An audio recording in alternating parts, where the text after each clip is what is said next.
حبیب تنویر کی قلم سے آگرہ بازار ناٹک کے بارے میں 1954 کی پرانی بھومکا۔ ناز اٹھانے میں جفائے تو اٹھائے، لیکن لطف بھی ایسا اٹھایا ہے کہ جی جانے ہیں۔ نظیر۔ اطہر پرویز کا ٹیلی فون آیا کہ 14 مارچ کو جامعہ ملیہ میں انجمن ترقی پسند مصنفین جامعہ ملیہ کی طرف سے یوم نظیر منایا جا رہا ہے۔ کیا ہی اچھا ہو کہ میں اس سلسلے میں نظیر پر ایک ڈرامہ تیار کروا دوں۔ نظیر کے کلام سے دلچسپی تو مدت سے رہی ہے، مگر نظیر پر ڈرامہ لکھنے کا کبھی خیال نہ آیا تھا۔ انشا کے بارے میں البتہ سوچا کرتا تھا کہ اردو کے اس باکمال مگر نامراد شاعر کے کلام اور زندگی پر ایک بہت رنگین ٹریجڈی لکھی جا سکتی ہے۔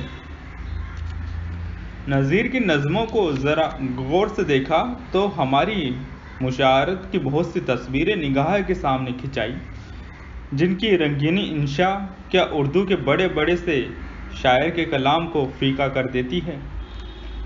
اس کی نظموں کے آہنگ میں رجائیت اور ادافیت کی گونج سنائی دی، اور میں اس خیال سے پھٹک گیا کہ نظیر کی آواز اردو کے ہر شاعر سے الگ ہے، مگر انسانیت کی آواز ہے، اور یہ ہماگری کسی اور کو نصیب نہ ہوئی۔ نظیر نے متعلق جتنی کتابیں مل سکتی تھیں وہ کتابیں سنبھالیں اور ایک گوشے میں بیٹھ گیا۔ مطالعے کے دوران نظیر کے کلام سے میری دلچسپی تو ضرور بڑھتی چلی گئی، لیکن ساتھ ہی ڈرامہ لکھنے کے سلسلے میں میری الجھنیں بھی بڑھ گئی۔ میں ڈرامے کے لیے کشمکش کی تلاش میں تھا۔ نظیر کے حالات زندگی معلوم کر رہا تھا اور ان کے حالات کی تصدیق و تحقیق کے لیے سندیں ڈھونڈ رہا تھا کہ مجھے یکایک اردو شاعری کی تاریخ کا سب سے بڑا ڈرامہ مل گیا۔ عام طور سے یہ مانا جاتا ہے کہ میر اور غالب کے زمانوں کے درمیان جو دور گزرا ہے، اس نے کوئی ایسا شاعر پیدا نہ کیا جو میر اور غالب کا ہم پلہ ہو۔ غالب کے دور میں شعراء اپنی روایتوں کو یاد کرتے تو ایک آواز ہو کر بس یہی کہتے کہ سنتے ہیں اگلے زمانے میں کوئی میر بھی تھا۔ غالب کے بعد نگاہ سیدھی اقبال پر پڑتی ہے، اور اقبال کے ساتھ کچھ حالی کی یاد تازہ ہو جاتی ہے۔ یہ ہستیاں ہماری شاعری کی تاریخ میں سنگ میل کی حیثیت رکھتی ہیں، جن کی شخصیت ہماری ساری توجہ جذب کر لیتی ہے۔ حالانکہ حقیقت یہ ہے کہ حالی اقبال اور اقبال کے بعد جوش اور جدید شعراء کا کلام سب سے زیادہ اردو کے اس فقیر شاعر کا مرہون منت ہے جو ہمارے ادب نے میر کے بعد اور غالب سے پہلے پیدا کیا، اور جس کا ذکر اردو ادب کی تاریخ میں نہیں ملتا، اور اگر ملتا ہے تو یوں کہ جیسے لکھنے والا نظیر کا ذکر کر کے اس کی ذات پر بہت بڑا احسان کر رہا ہے۔ غور سے دیکھا جائے تو نظیر کے کلام اور انداز بیان میں آج بھی اتنا تنوع اور اتنی گنجائش ہے کہ اس سے جدید شاعری بہت کچھ سیکھ سکتی ہے۔ ہماری شاعری پر حیات اور موضوع کے ہزار انقلابات کے باوجود آج تک غزل کا بہت گہرا اثر پایا جاتا ہے، اور ہماری اردو غزل کی فضا زیادہ تر ایرانی مشاعرت کی پروردہ ہے۔ ان پرانی ترکیبوں اور استعاروں، ان پٹے ہوئے لفظوں اور محاوروں سے عصر حاضر کے نغمے بوجھل ہیں، مگر عوام کی زبان اور ہندوستانی لہجے میں بات کرنے کا سلیقہ آج بھی نظیر اکبرآبادی سے سیکھا جا سکتا ہے۔ نظیر اردو کا سب سے زیادہ ہندوستانی شاعر تھا، جو حیثیت اردو ناولنگار رتن ناتھ شرشیار اور پریم چند کی ہے۔ وہیں اردو شاعری میں نذیر اکبر آبادی کی۔ نذیر لگ بھگ 100 سال زیادہ رہا۔ اس کی زندگی میں اسے کسی ادیب سے نہ پوچھا۔ مرنے کے کم و بیش 100 سال بعد تک اس کا نام کسی نقاد کی زبان پر نہ آیا، مگر 200 سال تک عوام نے نذیر کو زندہ رکھا۔ اس کے اشعار اور اس کی نظمیں سینہ بسینہ آج کی نسل تک پہنچا دیے گئے۔ عوام نے اپنی امانت کی بڑی ذمہ داری سے حفاظت کی اور ہندوستان کے شہر دیہات اور قصبے آج بھی نذیر کے نغموں سے گونج رہے ہیں۔ درویش اور گداگر شمال سے لے کر جنوب تک آج بھی نذیر کی نظمیں گلی کوچوں میں گاتے پھر رہے ہیں۔ یہ نذیر کی زندگی اور کلام کا سب سے بڑا ڈرامہ ہے اور ہماری تاریخ ادب کا سب سے دلچسپ باب۔ ڈرامے کے اندر کلام نذیر کے اس پہلو کو اجاگر کرنا چاہتا تھا اور اسی کو میں نے اپنا موضوع بنایا۔ نذیر کے حالات زندگی معلوم کرنے کے سلسلے میں جو دشواریاں پیش آئی ہیں، خود یہ دشواریاں ڈرامے کے حق میں رحمت بن گئی۔ ڈرامے کے موضوع اور تکنیک کے مقرر کرنے میں ان کا بھی ہاتھ ہے۔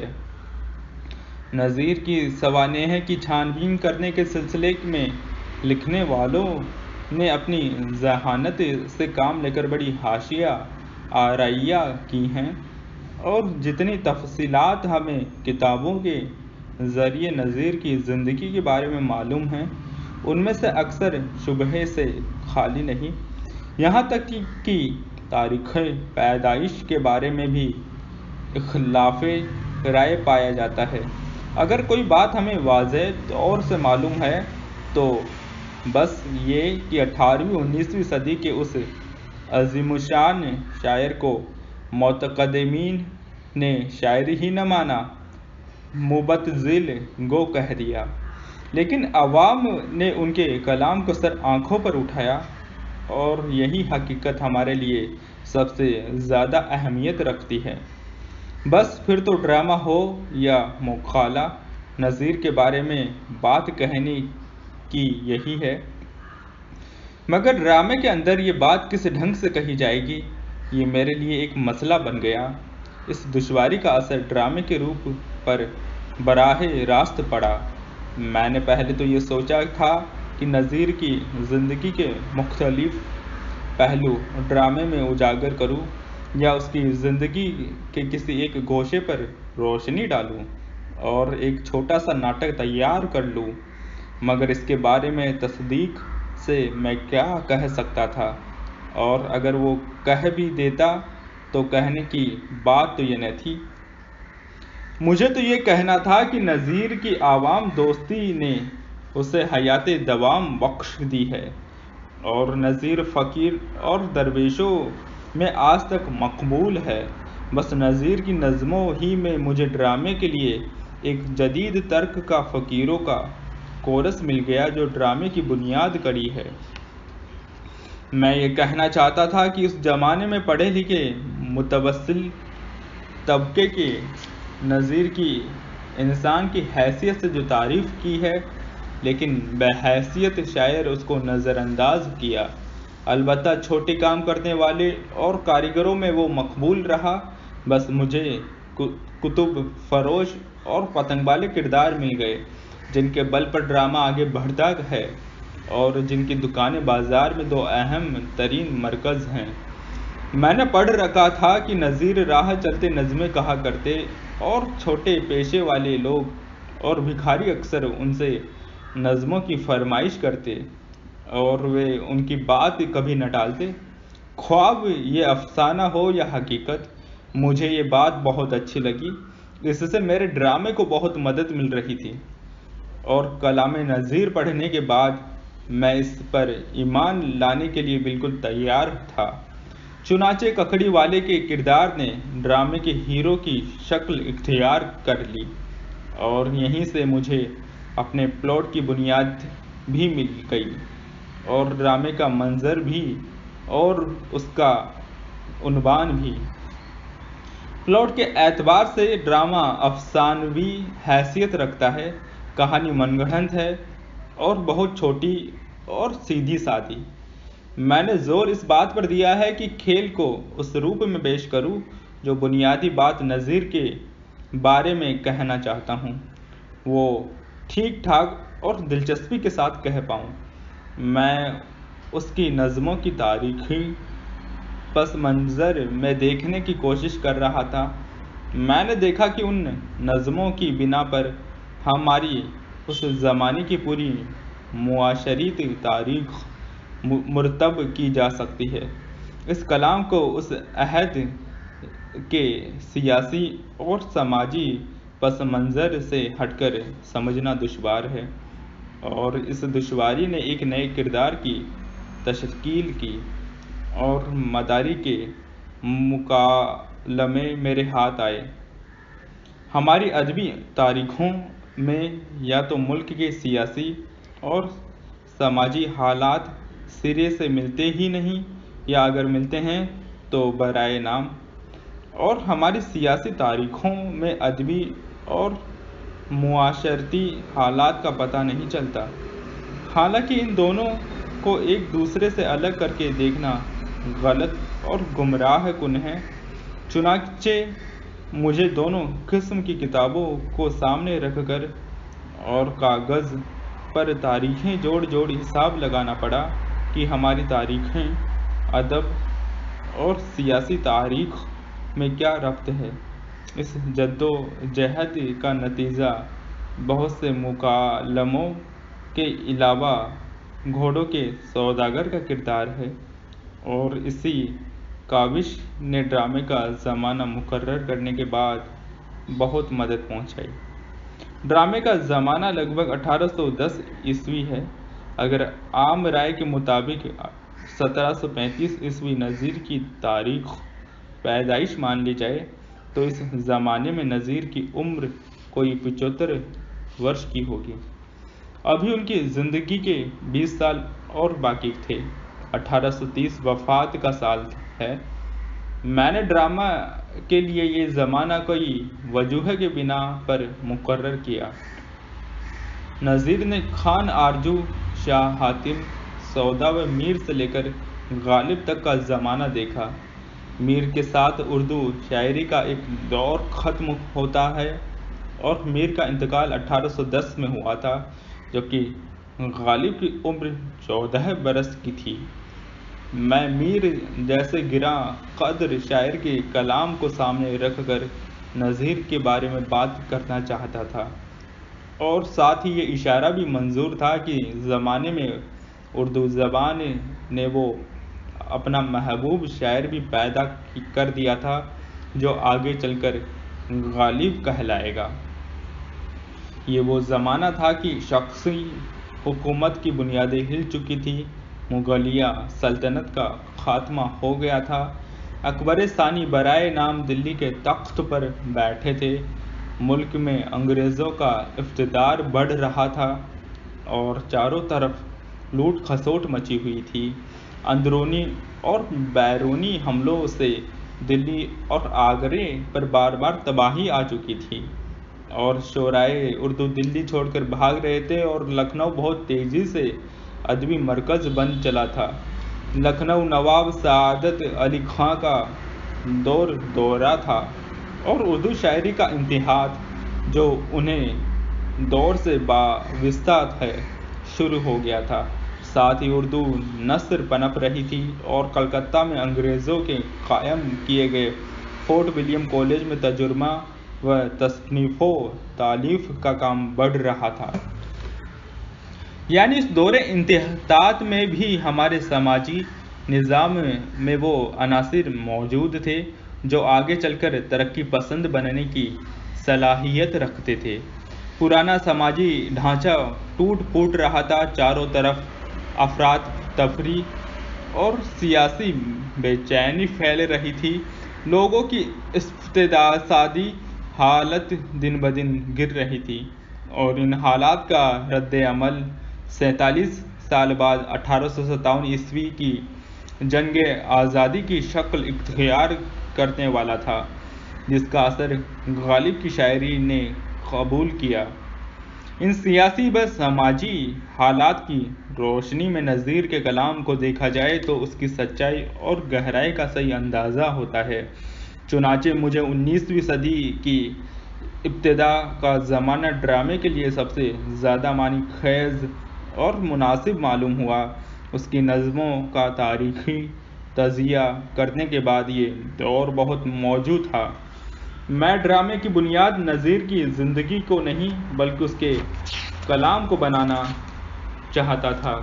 ڈرامے لکھنے کے دوران یہ بات بھی ذہن میں آ گئی کہ نذیر کو اسٹیج پر نہ لانا ہی بہتر ہوگا۔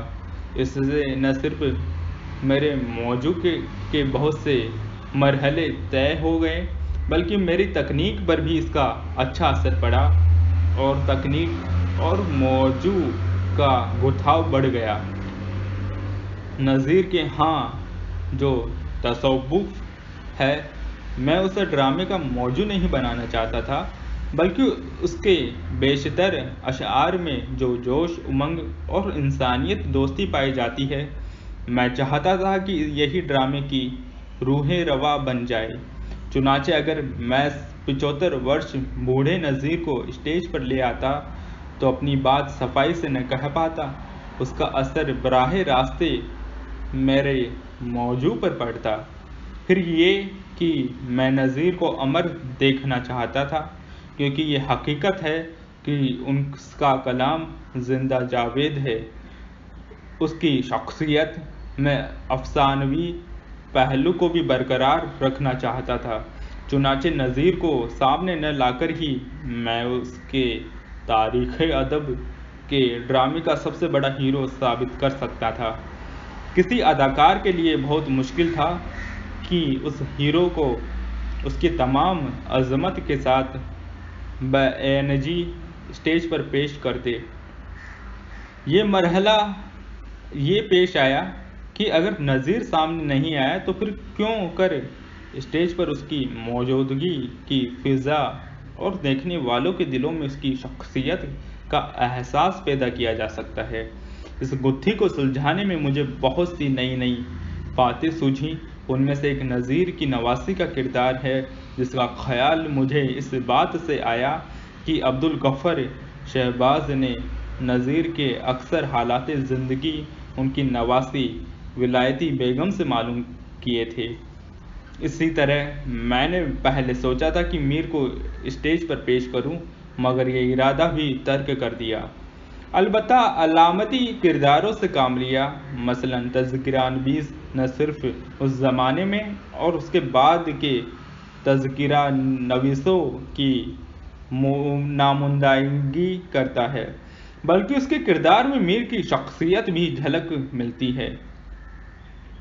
اسے ابوالقاسم میر قدرت اللہ شیفتہ میر کی شخصیتوں کا امتزاج سمجھیے۔ روایتی شاعری کے اتحاد کی تصویر، شاہ نما آدمی کے کردار میں اور متوسط طبقے کے متضاد ذہنیت کا نقشہ اس کے ہمجولی کے کردار میں پیش کرنے کا فیصلہ کیا۔ خومچے والوں، کمہار، پتنگ فروش وغیرہ کے کردار میں مجھے بڑی آسانی سے نذیر کی نظموں میں سے مل گئے۔ ان نظموں کی ڈرامہ نگاری میرے کام آئی، یہاں تک کہ پتنگ فروش اور مداری کے اکثر مقابلے بھی مجھے نذیر کے اشعار ہی سے مل گئے۔ ہر ایک ماہ کے مطالعے کے بعد ایک ہفتے کے اندر میں نے ڈرامہ لکھا اور پھر جامعہ ملیہ والوں نے میرے ساتھ مل کر ایک ہی ہفتے میں ڈرامہ تیار بھی کیا۔ کام کرنے والوں میں جامعہ ملیہ کے اساتذہ، طلباء اور بچوں کے علاوہ کچھ دلی کے لوگ اور دلی کے آس پاس کے دیہاتوں کے مرد اور عورتیں بھی شامل تھیں۔ تغلق آباد، بدرپور اور اوکھلا گاؤں کی منڈلی بھی شریک تھی۔ اوکھلے کا ایک گدھا اور مینڈھا بھی، سب ملا کر کوئی 75 آدمی بیک وقت اسٹیج پر آئے۔ ان کی رات دن کی جاں فناشی کا نتیجہ تھا کہ حاضرین میں سے ہر ایک طبقے کے آدمی نے بڑی گرم جوشی سے ان کا استقبال کیا، اور اکثر لوگوں نے یہ خواہش ظاہر کی کہ اس شہر میں بھی دکھایا جائے۔ چنانچہ ڈرامہ جامعہ ڈرامیٹک سوسائٹی کی طرف سے نئی دلی میں ہو رہا ہے۔ خاص طور پر بیگم قدسیہ زیدی، بیگم انیس خدیوی، مسز الزبیتھ کعبہ اور پروفیسر محمد مجیب کی سرپرستی نے ڈرامہ کرنے والوں کے حوصلے بہت بڑھائے، اور انہی کی کوششوں کا نتیجہ ہے کہ 19، 20، 24 اور 25 اپریل کو ڈرامہ شہر میں دکھایا جا رہا ہے۔ 50-60 آدمیوں کی کاسٹ ان دنوں اسی کی تیاری میں لگی ہوئی ہے، اور ان میں سے ہر شخص کے دل میں یہی ایک خیال ہے کہ ہوس ہے اب تو یہی نقد دل تلک دیجے، شراب عشق کو خوباں میں بیٹھ کر پیجے، برا ہے دل میں بہت شوق آہ کیا کیجے، نظیر آج بھی بہت چل کر بتوں سے مل لیجے، پھر اشتیاق کا عالم رہے نہ رہے۔ جامعہ نگر، نئی دلی، 16 اپریل 54 عیسوی۔ حبیب تنویر کی قلم سے۔